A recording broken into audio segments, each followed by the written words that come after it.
আসসালামু আলাইকুম রহমতুল্লাহ। সুপ্রদর্শক, আজকে আমরা জীবন ঘনিষ্ঠ এমন একটি অত্যন্ত গোপনীয় এবং গুরুত্বপূর্ণ বিষয় নিয়ে আলোচনা করব, যা আমাদের প্রত্যেকের জানা অবশ্যই প্রয়োজন।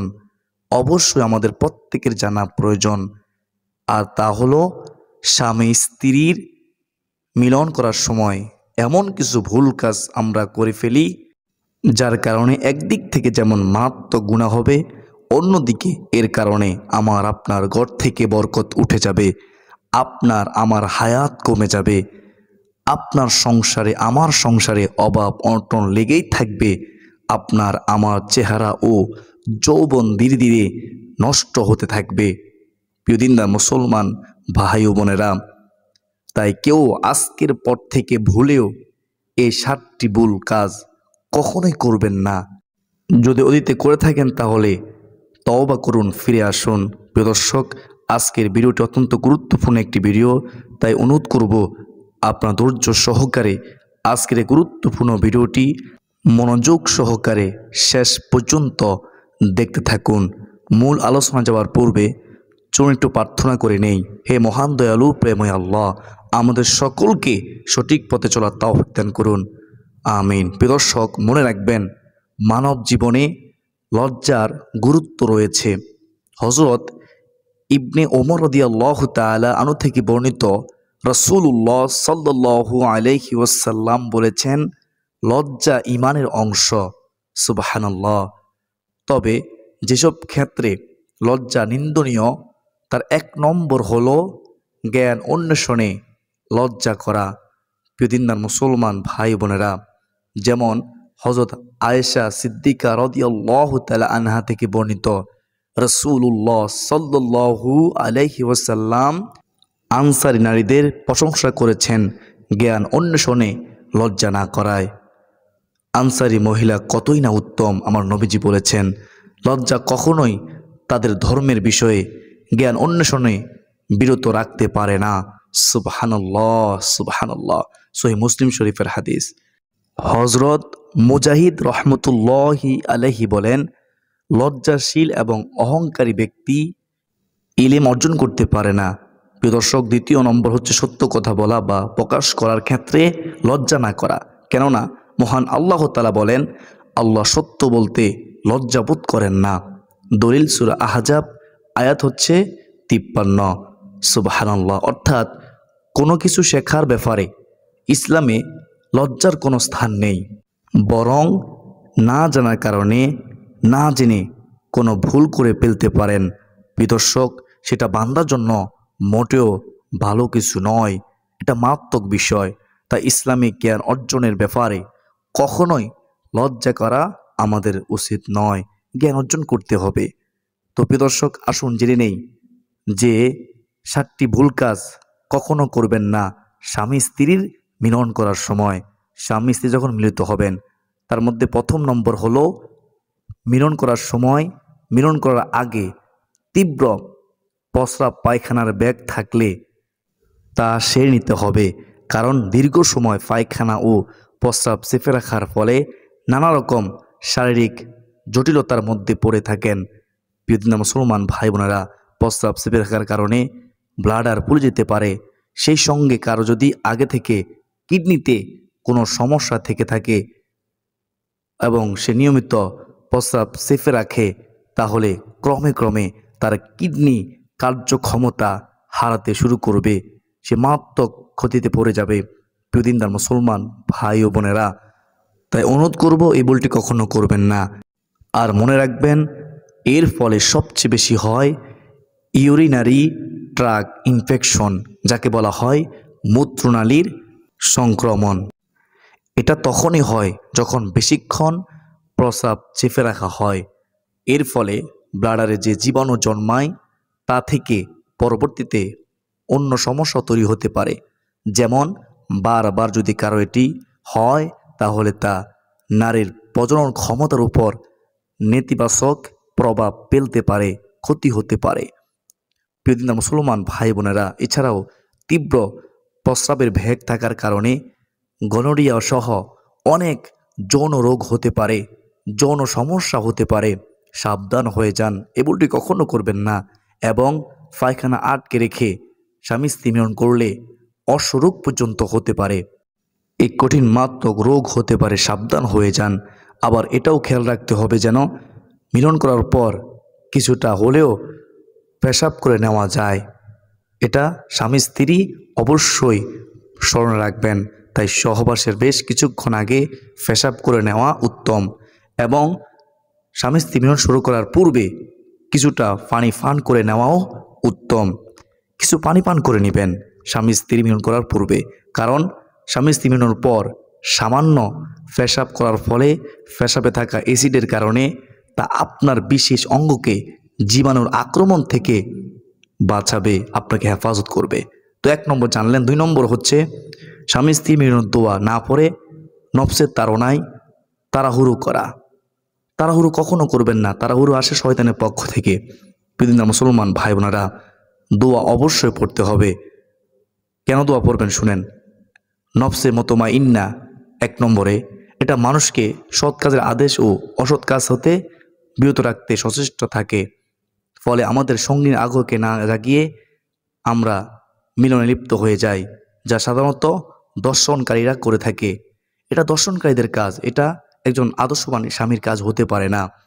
প্রিয়দিনদার মুসলমান ভাই বোনেরা, অবশ্যই দোয়া পড়তে হবে। এটা করা যাবে না, বরং ধীর স্থিরভাবে দুজন দুজনকে যথেষ্ট সময় দিয়ে মিলনের পূর্বে প্রস্তুতি নিয়ে তারপর পূর্ণ তৃপ্তি সহকারে স্বামী স্ত্রীর মিলন করতে হবে। স্বামী স্ত্রী মিলন করা উচিত। এবং মিলনের আগে অবশ্যই মিলনের দোয়াটি পড়ে নিতে হবে। আর দোয়াটি পড়তে না পারলে বা মনে না থাকলে বা ভুলে গেলে অন্তত আউযু বিল্লাহি মিনাশ শাইতানির রাজিম ও বিসমিল্লাহির রহমানির রহিম বলে স্বামী স্ত্রীর মিলন শুরু করবেন। এখন প্রশ্ন হলো, দোয়া কেন পড়বেন? কেন আপনি দোয়া পড়বেন? দেখুন প্রিয় দর্শক, ইবলিস শয়তান সবচেয়ে যে জিনিসকে ভালোবাসে তা হলো যৌনতা, নগ্নতা, জেনা, ব্যভিচার। ইবলিস শয়তান এগুলোকে সবচেয়ে বেশি পছন্দ করে, সবচেয়ে বেশি ভালোবাসে। তাই এই বিষয়ে শয়তান বেশি প্রাধান্য দিয়ে থাকে, গুরুত্ব দিয়ে থাকে। এমনকি স্বামী স্ত্রী যখন হালালভাবে বৈধভাবে মিলন করে তখনও ইবলিস সেখানে সামিল হতে চায়, ওই মিলনে অংশগ্রহণ করতে চায়, নাউজুবিল্লাহ। আর তাই এজন্যই রাসূলুল্লাহ সাল্লাল্লাহু আলাইহি ওয়াসাল্লাম আমাদেরকে দোয়া শিখিয়ে দিয়েছেন, দোয়া পড়তে হাদিসের মাধ্যমে উৎসাহিত করেছেন। যার ফলে কোনো ব্যক্তি বা দম্পতি যদি স্ত্রী মিলনের পূর্বে রাসূল সাল্লাল্লাহু আলাইহি ওয়াসাল্লামের থেকে শেখানো দোয়াটি পড়ে নেয়, মিলনের পূর্বে যদি দোয়াটি পড়ে, তখন শয়তান আর সেই স্থানে থাকতে পারে না।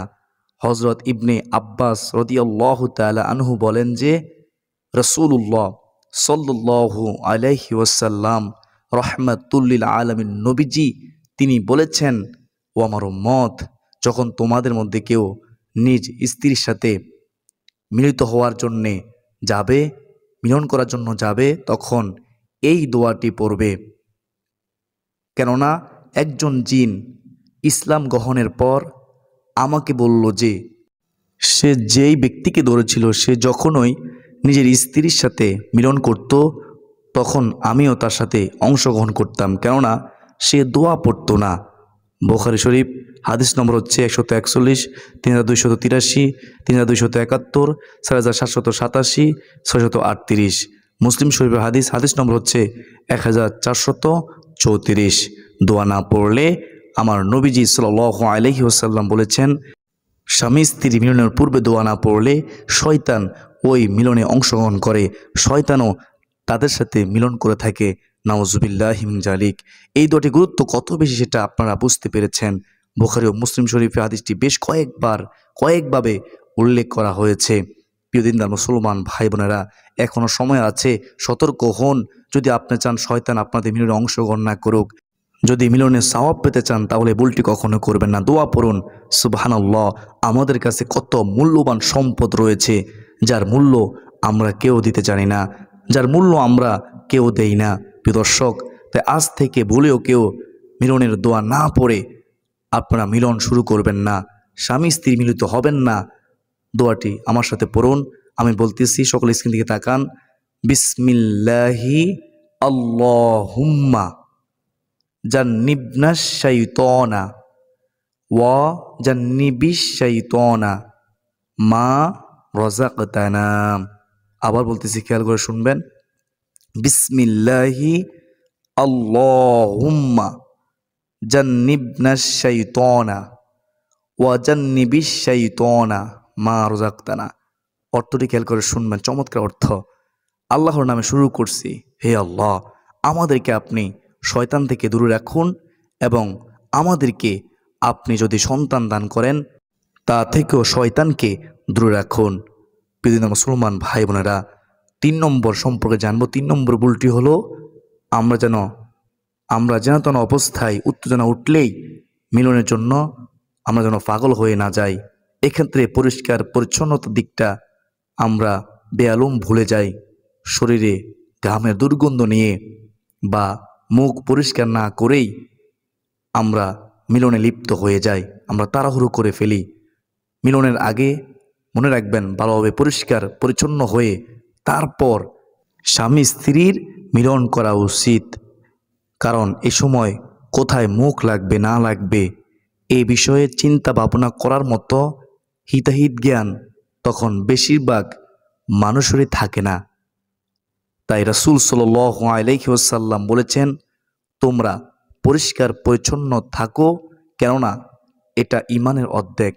আত-তুহুর শাতরুল ঈমান। সহিহ মুসলিম শরীফের হাদিস নম্বর হচ্ছে 223। অপর এক হাদিসে এসেছে, রাসূলুল্লাহ সাল্লাল্লাহু আলাইহি ওয়াসাল্লাম বলেছেন, ইসলাম পরিচ্ছন্ন, সুতরাং তোমরা পরিচ্ছন্নতা অর্জন করো, নিশ্চয়ই কেবল পরিচ্ছন্ন ব্যক্তিই জান্নাতে প্রবেশ করবে। সুবহানাল্লাহ। পরিচ্ছন্ন ব্যক্তি জান্নাতে প্রবেশ করবে ঘোষণাকার রাসূলুল্লাহ সাল্লাল্লাহু আলাইহি ওয়াসাল্লামের। আর এই মিলন হলো জান্নাতের সুখের একটি নিঃশ্বাস। তাই আমরা প্রত্যেকেই পরিষ্কার পরিচ্ছন্ন হয়েই মিলিত হওয়ার চেষ্টা করব ইনশাআল্লাহ। এখন আমরা জানবো 4 নম্বর। 4 নম্বর ভুলটি হলো তৃতীয় ভুলের সাথে সাদৃশ্যপূর্ণ, আর তা হলো মিলনের পূর্বে, স্বামী স্ত্রীর মিলনের পূর্বে বিছানা ভালোভাবে জেরে না নেওয়া। বিষয়টা অনেকের কাছে সাধারণ এবং গুরুত্বহীন মনে হলেও এই ভুলটির জন্য মিলনের ক্ষেত্রে অনেক বড় ধরনের বিপদ হতে পারে। যেমন সাথে বিছানায় সহবাস করবেন না, মিলন করবেন না। কারণ সাথে বিছানা হলো জীবাণুদের কারখানা, সেখানে জীবাণু থাকে, জীবাণুদের কারখানা হয়ে থাকে। ইনফেকশনের হাত থেকে বাঁচতে গেলে বিছানাটা পরিষ্কার কিনা তা সবার আগে দেখুন। দীর্ঘদিন একই বিছানার চাদর ব্যবহার করলে সেখানেও বিপদ লুকিয়ে থাকে, তাই নিয়মিত বিছানার চাদর পরিষ্কার রাখতে হবে। তাছাড়া রাসূল সাল্লাল্লাহু আলাইহি ওয়াসাল্লাম বলেছেন, যদি তোমাদের কেউ বিছানায় যায়, আমার নবীজি বলেন, তখন সে যেন বিছানাটা ভালোভাবে জেরে নেয়, উত্তমভাবে জেরে নেয়। কারণ সে জানে না যে বিছানার উপর তার অনুপস্থিতিতে পীড়াদায়ক কোনো কিছু আছে কিনা, থাকতে পারে, সে তো জানে না। বুখারী শরীফ হাদিস নম্বর হচ্ছে 632। অর্থাৎ বিছানায় সাপ, বিচ্ছু, পোকামাকড়, পিঁপড়া, চার পোকা ইত্যাদি থাকলে তা ঘুমের জন্য বা মিলনের জন্য প্রতিবন্ধকতা সৃষ্টি করতে পারে, বিপদ আনতে পারে। প্রিয় দর্শক, মনে রাখবেন, আমাদের যৌনাঙ্গ খুব সেন্সিটিভ হয়ে থাকে। সেখানে যদি কোনো পিঁপড়ে বা পোকামাকড় কামড় দেয়, তাহলে মারাত্মক ক্ষতি হতে পারে। আপনার মিলনের ক্ষেত্রেও আপনি সুখ পাবেন না, বরং সে উল্টো বিপরীত হবে। তাই মিলনের পূর্বে অবশ্যই বিছানা জেরে নেওয়া আমাদের প্রত্যেকের জরুরি। প্রিয় দিনদার মুসলমান ভাই বোনেরা, 5 নম্বর ভুল সম্পর্কে জানবো। 5 নম্বর ভুলটি হলো নিয়ত খালেস করে না নেওয়া। নিয়ত করতে হবে, মিলনের পূর্বে আপনাকে আমাকে নিয়ত করতে হবে। অর্থাৎ এই কাজটির মাধ্যমে নিজেকে হারাম পথ থেকে বিরত রেখে হালাল পথে মুসলিম উম্মাহর সংখ্যা বৃদ্ধি করার এবং সওয়াব অর্জনের নিয়ত করা। সওয়াব অর্জন নিয়ত করতে হবে যে আমি আল্লাহকে খুশি করার জন্য করতেছি। হাদিসে এসেছে, স্ত্রীর মিলনেও এক প্রকার সাদাকা, একথা শুনে সাহাবীরা বললেন, ইয়া রাসূলুল্লাহ সাল্লাল্লাহু আলাইহি ওয়াসাল্লাম, কেউ যদি স্ত্রীর মিলন করে এতেও কি সে সওয়াব রয়েছে? এতেও কি নেকি রয়েছে? আমাদের কি সওয়াব হবে? উত্তরে রাসূলুল্লাহ সাল্লাল্লাহু আলাইহি ওয়াসাল্লাম বললেন, তোমরা কি মনে করো? আবার রাসূলুল্লাহ সাল্লাল্লাহু আলাইহি ওয়াসাল্লাম প্রশ্ন করলেন, তোমরা কি মনে করো? যদি সে বিবাহ বহির্ভূত হারাম পথে, অর্থাৎ বিবাহ বহির্ভূত সে যদি মিলন করত, সে যদি খারাপ কাজে জড়িত হতো, তাহলে তাতে কি তাদের গুনাহ হতো না? তাদের পাপ হতো না? তখন সাহাবীরা বললেন, জি হ্যাঁ, অবশ্যই গুনাহ হতো ইয়া রাসূলুল্লাহ সাল্লাল্লাহু আলাইহি ওয়াসাল্লাম। তখন নবীজি সাল্লাল্লাহু আলাইহি ওয়াসাল্লাম বললেন, অনুরূপভাবে যদি কেউ হালাল পথে মিলন করে, মিলিত হয় স্বামী স্ত্রী, তবে সে তার জন্য অবশ্যই সওয়াব পাবে, নেকি পাবে, আল্লাহ খুশি হবে। সুবহানাল্লাহ। এখন আমরা যেমন ৬ নম্বর ভুল, ৬ নম্বর ভুল হলো, যে ভুল কাজটি তা হলো একাধিকবার স্ত্রীর মিলনের ক্ষেত্রে প্রতিবার শুক্র নির্গত হওয়ার পর সহবাসের আগে অজু করে নিবে এবং অতঃপর পুনরায় মিলনে লিপ্ত হবেন, স্বামী স্ত্রী মিলিত হবেন। কেননা একবার মিলনের পর পুনরায় মিলন করতে চাইলে এর মাঝে অজু করা হচ্ছে উত্তম, এবং এতে দ্বিতীয় মিলনে বেশি প্রশান্তি পাওয়া যায়। হাদিসে এসেছে, রাসূলুল্লাহ সাল্লাল্লাহু আলাইহি ওয়াসাল্লাম বলেছেন, যখন তোমাদের কেউ নিজ স্ত্রীর সাথে মিলন করার পর আবার মিলন করতে চায়, তখন সে যেন এর মাঝখানে অজু করে নেয়, সেজন্য অজু করে নেয়। কেননা এটি দ্বিতীয়বারের জন্য অধিক প্রশান্তিদায়ক হতে পারে, শান্তিদায়ক হতে পারে, আরামদায়ক হতে পারে। সুবহানাল্লাহ। মুসলিম শরীফের হাদিস। তবে এটিও মনে রাখবেন, কেউ যদি প্রথমবার মিলনের পর দ্বিতীয়বার মিলনের আগে অজু না করে, যদি অজু না করে তাহলে কি হবে শুনেন মনোযোগ দিয়ে, তখন দ্বিতীয়বার মিলনের সময় সে শান্তি পাবে না। ৭ নম্বর যে ভুল করে থাকে তা হলো, অনেকে স্ত্রীর হায়েজ চলাকালীন সময়ে কন্ডম দিয়ে মিলন করে থাকে। এটা একদম নিষেধ, হারাম। কেননা হায়েজ অবস্থায় মিলন করা হারাম। চিকিৎসা বিজ্ঞানীরা মনে করেন হায়েজ চলাকালীন শারীরিক সম্পর্কে ইনফেকশন হতে পারে, কারণ হায়েজের সময় জরায়ুর অম্লভাব থাকে না, তাই এটি খুব সহজেই রোগ জীবাণু দ্বারা আক্রান্ত হতে পারে। অথচ 1450 বছর আগেই ইসলামে হায়েজের সময় স্ত্রী মিলন সম্পর্কে হারাম করা হয়েছে, হারাম ঘোষণা দেওয়া হয়েছে, অথচ আমরা বোঝার চেষ্টা করি না। তাই নবীজি বলেন, যে ব্যক্তি হায়েজা নারীর সাথে মিলন করে সে আল্লাহর কোরআনকে অস্বীকারী হিসেবে চিহ্নিত হবে, সে গুনাহগার হবে, আল্লাহ তার প্রতি নারাজ থাকবেন, তার উপর লানত বর্ষিত হবে, সে বিপদগ্রস্ত হবে। কেননা আল্লাহ পবিত্র কোরআনে হায়েজ অবস্থায় মিলন করা নিষিদ্ধ করেছেন। হায়েজ অবস্থায় স্বামী স্ত্রী মিলিত হওয়া যাবে না। প্রিয় দর্শক, হায়েজ চলাকালীন শারীরিক সম্পর্ক হলে হায়েজা যে রক্ত শরীরের ভিতর থেকে বের হয় সেটি অন্য কোনো অংশে ঢুকে জমাট বেঁধে যেতে পারে।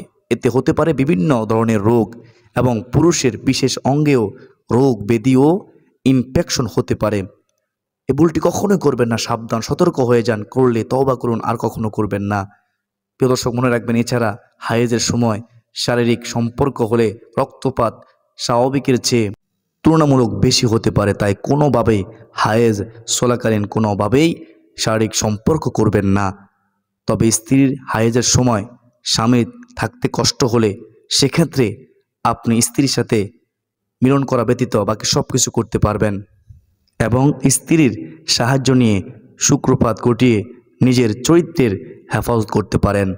হযরত আয়েশা সিদ্দিকা রাদিয়াল্লাহু তাআলা আনহা থেকে বর্ণিত, তিনি বলেন, হায়েজ অবস্থায় আমি ইজার পরে নিতাম এবং রাসূল সাল্লাল্লাহু আলাইহি ওয়াসাল্লাম তখন আমার সাথে মিশামিশি করতেন। সুবহানাল্লাহ। অর্থাৎ হায়েজ অবস্থায় স্ত্রীতে প্রবেশ ব্যতীত অন্যান্য আনুষঙ্গিক বিষয় করার অনুমতি আছে। যেমন হযরত মাইমুনা রাদিয়াল্লাহু তাআলা আনহা থেকে বর্ণিত, তিনি বলতেছেন, রাসূলুল্লাহ সাল্লাল্লাহু আলাইহি ওয়াসাল্লাম তার কোনো স্ত্রীর সাথে হায়েজ অবস্থায় মিশামিশি করতে চাইলে তাকে ইজার পড়তে বলতেন। মুসলিম শরীফের হাদিস, মুসনাদ আহমদ শরীফের হাদিস। আরেকটি ভুল হলো অনেক পুরুষেরাই অনেকের শখের বশে স্ত্রীর বায়ুপথে মিলন করে থাকেন, কিংবা নিজের কোনো বন্ধু বান্ধব তার স্ত্রীর সাথে এমনটা করেছে শুনেছেন, তাই আপনিও এমনটা করবেন এরকম এমন ইচ্ছা নিয়ে স্ত্রীকে জোরপূর্বক বা আপোষে রাজি করিয়ে এমনটা আপনি যদি করে থাকেন, যদি এমনটা কখনো করে থাকেন, তাহলে আজই আল্লাহর নিকট তওবা করুন, ক্ষমা চান চোখের পানি ছেড়ে দিয়ে। আবার অনেকেই নীল সিনেমা দেখে বা খারাপ ভিডিও দেখে তার থেকে অনুপ্রাণিত হন, বিবাহের পর স্ত্রীর সাথে এমনটা করবেন বলে চিন্তা ভাবনা করে থাকেন। তাই যারা এমন চিন্তা নিয়ে বসে আছেন, তারাও সাবধান হয়ে যান, এমনটা ভুলেও কখনো করবেন না। সাবধান, যদি এরকম করার চিন্তা করে থাকেন এখনই তওবা করুন, আল্লাহ তার কাছে ক্ষমা চান। কেননা রাসূলুল্লাহ সাল্লাল্লাহু আলাইহি ওয়াসাল্লাম বলেছেন, যে ব্যক্তি তার স্ত্রীর মলদ্বারে বা বায়ুপথে তথা পায়খানার রাস্তায় সঙ্গম করে, মহান আল্লাহ তাআলা তার দিকে দয়ার দৃষ্টিতে তাকাবেন না, রহমতের দৃষ্টি তাকাবেন না এবং তার প্রতি রহমত করবেন না, এবং কিয়ামতের দিনেও তাকে পবিত্র করবেন না। ইবনে মাজাহ শরীফের হাদিস 1923 নম্বর হাদিস। নাউজুবিল্লাহি মিন জালিক। আল্লাহ তুমি আমাদের সবাইকে বুঝা দান করো।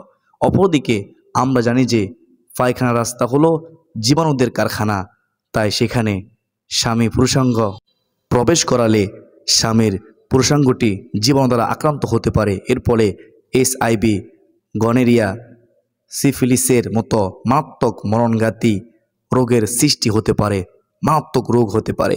আল্লাহ তাআলা আমাদের সবাইকে যেন সহি বুঝদান করুন, সকলে বলি আমিন। তো প্রিয় দর্শক, যারা ভিডিওটি শেষ পর্যন্ত দেখেছেন তারা আল্লাহ তাআলার শুকরিয়া আদায় করুন, তারা কমেন্টে লিখুন আলহামদুলিল্লাহ, এবং অবশ্যই আজকের এই গুরুত্বপূর্ণ ভিডিওটি শেয়ার করে দিবেন। অসংখ্য মানুষ উপকৃত হবে, এই বিষয়টি জানতে পারবে ইনশাআল্লাহ, তারা তাদের নিজের ভুল বুঝতে পারবে, তাই শেয়ার করে দিবেন ইনশাআল্লাহ। আজ এ পর্যন্তই, সকলের সুস্বাস্থ্য কামনা করে বিদায় নিচ্ছি। যদি বেঁচে থাকি অন্য কোনো দিন অন্য কোনো গুরুত্বপূর্ণ ভিডিও নিয়ে দেখা হবে। ওমা আলাইনা ইলাল বালাগ।